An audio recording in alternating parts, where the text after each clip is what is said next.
নমস্কার বন্ধুরা, চুমকিস অ্যাডভেঞ্চারের নতুন একটা ব্লগে সকলকে জানাই সুস্বাগতম।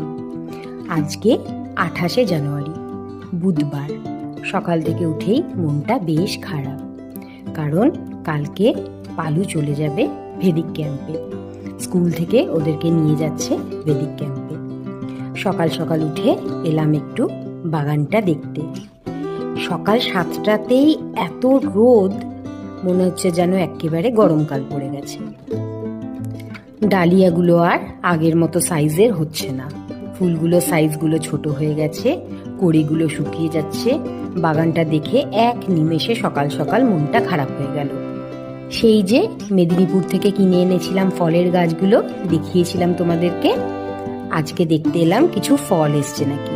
দেখলাম আম গাছটাতে একটা ছোট্ট মুকুল এসছে, আর লেবু গাছটাতে প্রায় 4টে মতো লেবু ধরেছে। সফেদা গাছটাতে একটাই সফেদা আছে, কিন্তু সেটা শুকিয়ে গেছে। চলো ভেতরে যাই। আজকে আর সকাল থেকে রান্না বান্না করতে ভালো লাগছে না।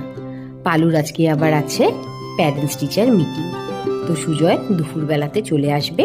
3টে থেকে যাবে পালুর সাথে প্যারেন্টস টিচার মিটিংয়ে। তাই সকাল সকাল ওকে বললাম আজকে আর ভাত খেয়ে অফিস যেতে হবে না, চলো দুজনের জন্য একটু তাড়াতাড়ি স্যান্ডউইচ বানিয়ে নিই। দুজনে মিলে স্যান্ডউইচ খেয়ে নিই, তারপরে এক তরকারি ভাত করব, আর তারপরে আবার পালুর গোছাগুছি নিয়েই সারাটা দিন আমাদের কেটে যাবে। মনটা আমার ভীষণ খারাপ লাগছে। মায়ের মন তো খুব চিন্তা হচ্ছে। বাইরে তো মেয়েকে কোনোদিন একা এইভাবে ছাড়িনি, এটা ফার্স্ট টাইম। কি করে গিয়ে ও একা থাকবে, এইসব চিন্তা আমার মাথায় সারাক্ষণই ঘুরছে। ওখানে তো ওদেরকে হোস্টেলে রাখা হবে, সেখানে গরম জল পাবে কিনা, তার মধ্যে মেয়েটার শরীরটাও একটু খারাপ। বিছানার চাদরপত্র ঠিকঠাক না হলে আমার মেয়ে আবার শোবে না, খাওয়ার ঠিকঠাক না পেলে সে খাবে না, তার প্রচুর ঝামেলা।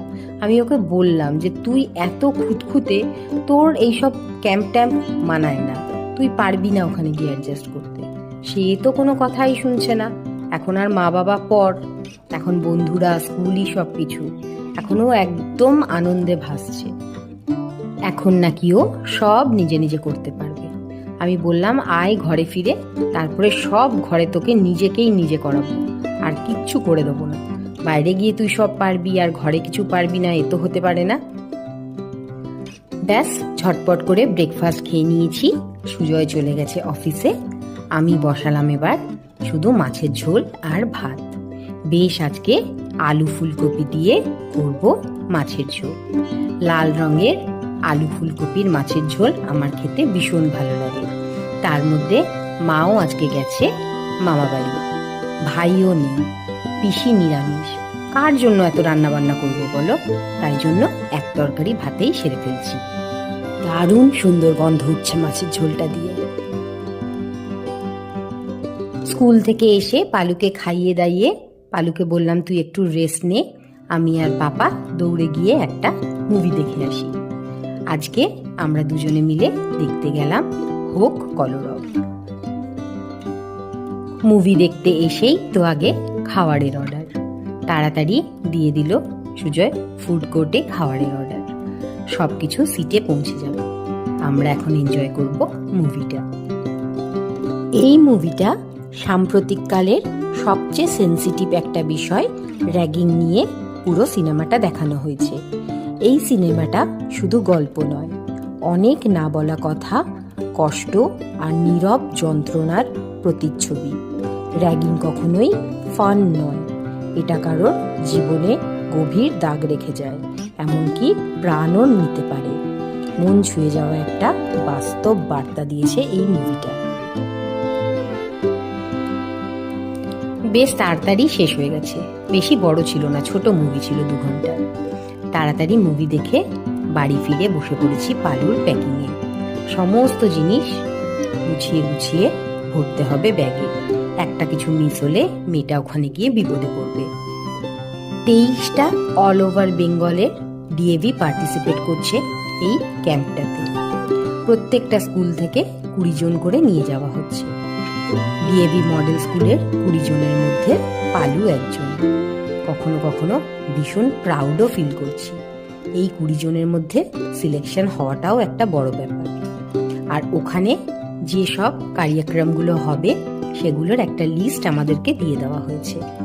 আর বলেছে বাচ্চাদের ফোন অ্যালাউ নেই, তবে গার্জেনদের যদি আর্জেন্ট মনে হয় তাহলে টিচারদের নাম্বার দেওয়া আছে, সেই নাম্বারে তারা কল করতে পারে।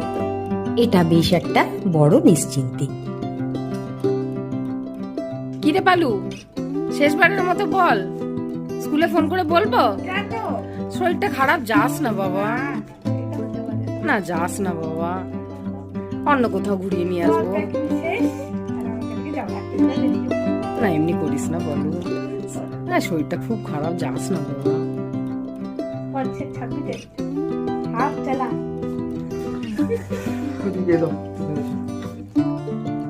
প্যাকিং কমপ্লিট করে চলে এসেছি এখন স্পেন্সার্সে। পালুকে কিছু রাস্তার খাবার দাবার কিনে দিই। ও তো ওখানকার খাবার অর্ধেকের বেশি খাবে না, তা আমি খুব ভালো করে জানি। তাই জন্য একটু কিছু dry fruits, cake, biscuit, chocolates এইসবগুলো একটু কিনে দিই। যাই হোক, কিছু তো খাবে মেয়েটা। কেনাকাটি সব শেষ, ওর পছন্দের মতো জিনিসপত্র সব ওকে কিনে দেওয়া হয়েছে। এবার ধরেছি বাড়ি ফেরার পথ। চলো বাড়িতে গিয়ে সবাইকে ডিনার দিই, তারপর খাইয়ে দাইয়ে পালুকে শোয়াই। কালকে প্রায় 4 ঘন্টার জার্নি, তাই আজকে তাড়াতাড়ি শুয়ে দেব।